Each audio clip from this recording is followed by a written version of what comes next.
Let's get through October.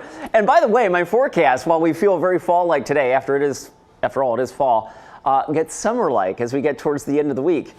Mind blown, right? I'll show you that in a second. All right, this morning we are cloudy. We are 54 degrees last check at PDX, and elsewhere across the region, Hillsborough checking in with 49. McMinnville, one of the cooler spots in the metro area and in the northern Willamette Valley anyway at 46. And as we hop over the Cascades, Bend, the chilly spot on this map right now at 39. Baker City in the 40s. Pendleton right now waking up to 54.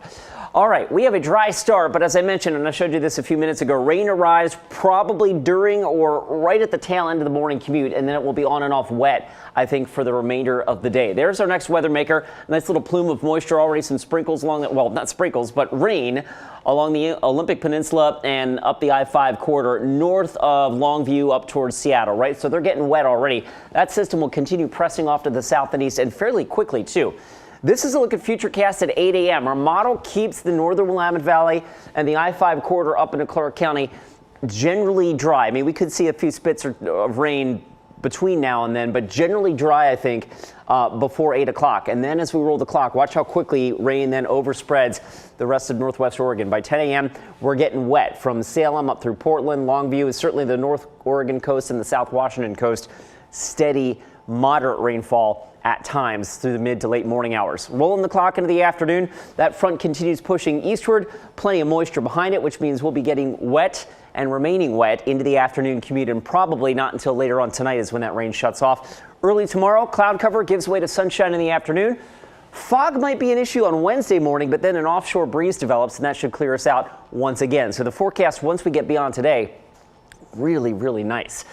All right, rainfall amounts. This is what our modeling is showing us. Anywhere from 1/10 to 1/4 of an inch. Futurecast has a little bullseye of about 1/3 of an inch here in Portland. I mean, that might be a little bit on the high side, but the point is we are all going to get wet, significantly wet today. The wettest locations will be the coast and the Coast Range, and in the Cascades, snow levels up around 8,000 feet, so above timberline.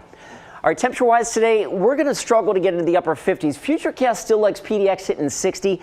That might be a bit of a reach given the cloud cover and the early arrival of the rain, but it's not entirely out of the question. We will be back into the upper 60s tomorrow, and we get even warmer from there. In fact, check this out. The latest outlook for days 7 through 11 of this month. Big bullseye and high confidence of above average temperatures heading into the second half of the week. And that brings me to this graphic. I built this last year because last year was an amazing run of 80-degree warmth in October, right? It was unprecedented. We had 12 80-degree days in the month of October last year. The average is 1. So far this year, none. We're going to tack on a few, though. In fact, as you see my 7-day forecast, I've got us in the 80s Thursday, Friday, and Saturday. So a really nice stretch of weather coming our way heading into next weekend. But today, we've got some rain to get through. Daytime highs in the upper 50s, and then we're done with the rain tonight. Sunshine resumes for the rest of the work week. And sunrise will resume after this.